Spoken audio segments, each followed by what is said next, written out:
Hello, everybody. Scott Golden here with the Golden Opportunities Coaching and Pro Wrestling Logic YouTube channels. Welcome to those of you who are new. Welcome back to those of you seasoned veterans of what we do around here. What we do around here is kind of discuss pro wrestling in a more condensed fashion. This is the Superstars of Wrestling series. Got three more available for now. Also going to add a bunch of going to add a bunch of Wrestling Challenge in the next little while. Also going to add some other syndicated shows from the 90s as well. Like I mentioned, this is the um, Superstars of Wrestling series for the 29th of October 1994. A couple weeks away from the Survivor Series, about a month away, maybe a little less than a month away from the Survivor Series 94. Featuring Vince McMahon conducting an in-ring interview with $1 Million team regarding their Survivor Series match with Guts and Glory at the Survivor Series, and also there also was a previously announced Heartbreak Hotel segment, including the announcement of The Undertaker facing Yokozuna at the Survivor Series casket match, and Chuck Norris is a special troubleshooting referee, and also the reference to the Bad Guys team with Razor Ramon. Razor Ramon with the 1-2-3 Kid, Davey Boy Smith, and uh, the new Head Shrinkers would face the Teamsters, Owen Hart, Jim Neidhart, Jeff Jarrett, and the tag team champion Shawn Michaels and Diesel. And it's also announced during the segment that Bob Backlund would request and be granted a submission-style match with Bret Hart for the championship going in. Adam Bomb, Mike Bell. Bomb basically hits a springboard clothesline and eventually a DDT.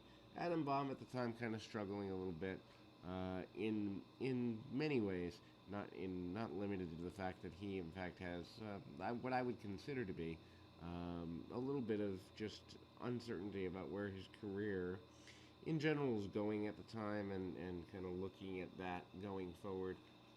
Then we move to after that, Jeff Jarrett against Rich Myers, defeating him with the figure four in the grand total of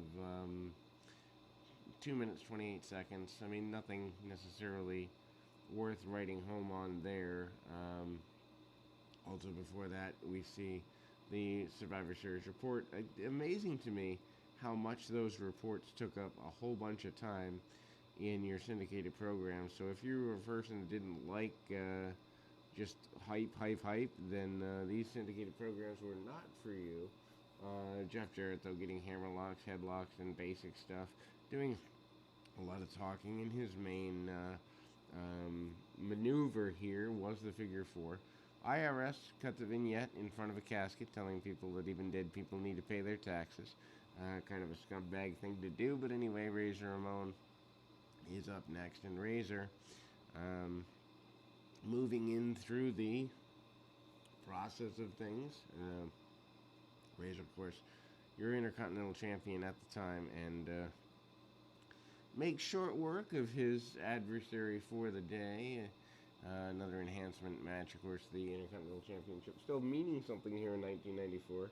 Doesn't mean anything now, but back in 1994, you were second in command if you were the Intercontinental Champion. 238 was Gary Scott gets beaten with the Razor's Edge, the overhead follow-away slam, the reverse suplex, and the Razor's Edge, and the choke slam. The four main big spots for Razor Ramon at the time. The new Head Shrinkers with Afa and Captain Lou Albano defeating Bob Starr and Barry Horowitz, 259. Fatu Pin Star with a splash off the top rope and a fan is the guest ring announcer there. The Head Shrinkers at the time kind of winding down a little bit. I think this is actually one of the final matches for Samu in the Head Shrinker deal. Sione, otherwise known as the Barbarian, is your eventual team there. Celebrities were talked about. They talk about the Arts in Connecticut. at some celebrity get together in the event center. Interesting, at the time, the event center was more talking about the good that the WWF was doing in the community versus live events. I mean, you got a few live event promos, but they certainly cut back at the time. Samu and Fatu going after things pretty aggressively here, and an inverted attempted DDT by Barry Horowitz. Of course, Horowitz at the time, a pretty big deal, and locks up a regular DDT, but obviously they do the old Samoans have hard heads, and there's no reason for that maneuver. Anyway, Sione comes in, hits a big kick, and eventually the splash from Fatu. Then we go to Jim Neidhart. Jim Neidhart in the ring, and obviously in 1994, Neidhart as a wrestler, not exactly going to give you any 5-star classics. Not that really matters to anybody who is a major deal there. Neidhart, though, managing to get onto that Teamsters team, as mentioned moments ago, and that's kind of the main focus here. And again, he's in an enhancement match. His adversary is relatively easily handled. His adversary for this particular match here happens to be defeating Mike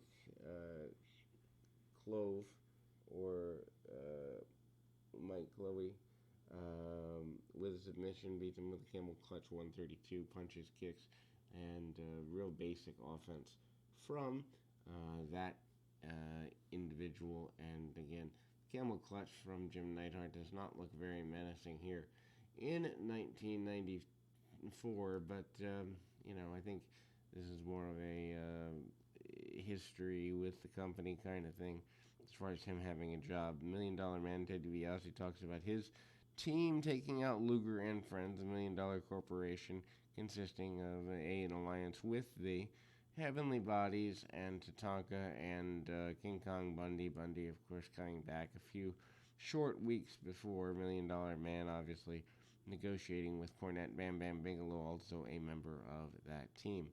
Mabel in a match going just over 90 seconds, 92 seconds, I believe, is the official time. Mabel in a enhancement match, and punch kick beats the guy up. Mabel in all purple, and it's certainly a very interesting spin kick and a big splash by Mabel, and the continuation of the Rappin', a leg drop, and leading to the end of that contest.